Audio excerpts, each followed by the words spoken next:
He would never forgive her for treating him like a child.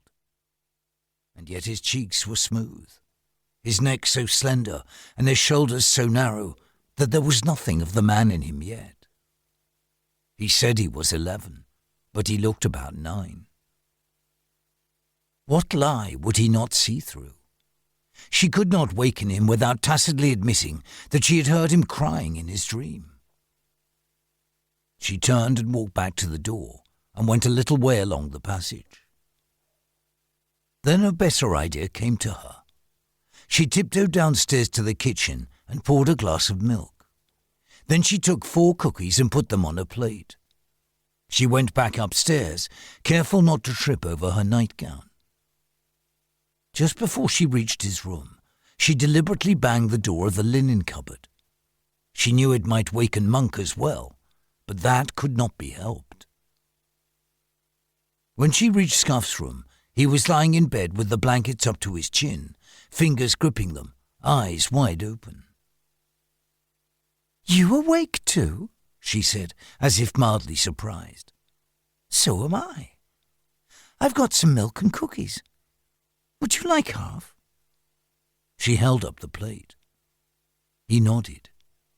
He could see there was only 1 glass, but the milk did not matter. It was the chance to be awake and not alone that he wanted. She came in, leaving the door ajar, and sat on the edge of the bed. She put the glass on the table beside him and the plate on the blankets. He picked up a biscuit and nibbled it, watching her. His eyes were wide and dark in the low lamplight, waiting for her to say something.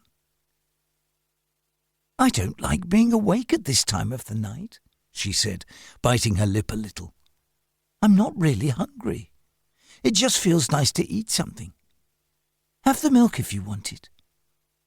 "I'll take half," he said. Food was precious. He was always fair about it. She smiled.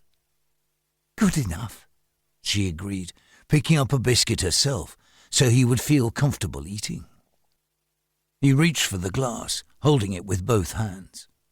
He drank some, then looked at it to measure his share, drank a little more, then handed it to her. He sat very upright in the bed, his hair tousled and a rim of white on his upper lip. She wanted to hold him, but she knew better. He might have wanted it too, but he would never have allowed such an admission. It would mean he was dependent, and he could not afford that. He had lived in the docks, scavenging for pieces of coal off the barges, brass screws, and other small valuable objects that had fallen off boats into the Thames mud. The low tide allowed boys like him, mudlarks, to survive. He had a mother somewhere, but perhaps she had too many younger children, and neither the time nor room to care for him.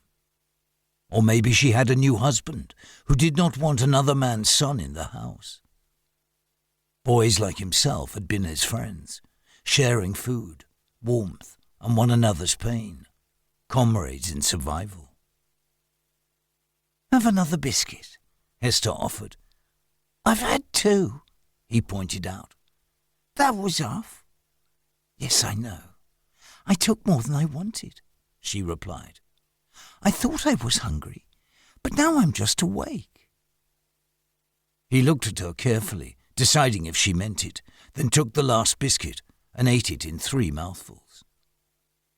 She smiled at him, and after a moment he smiled back. "Are you sleepy?" she asked. "No, nor am I." She hitched herself up a little so she could sit on the bed with her head against the headboard beside him, but still keeping a distance away. "Sometimes when I'm awake, I read, but I haven't got a good book at the moment. The newspaper's full of all sorts of things I don't really want to know." "Like what?" he asked, twisting round so he was facing her a little more, settling in for a conversation. She listed off a few social events she remembered, adding where they had been held and who had attended. Neither of them cared, but it was something to say. Presently she wandered off the subject.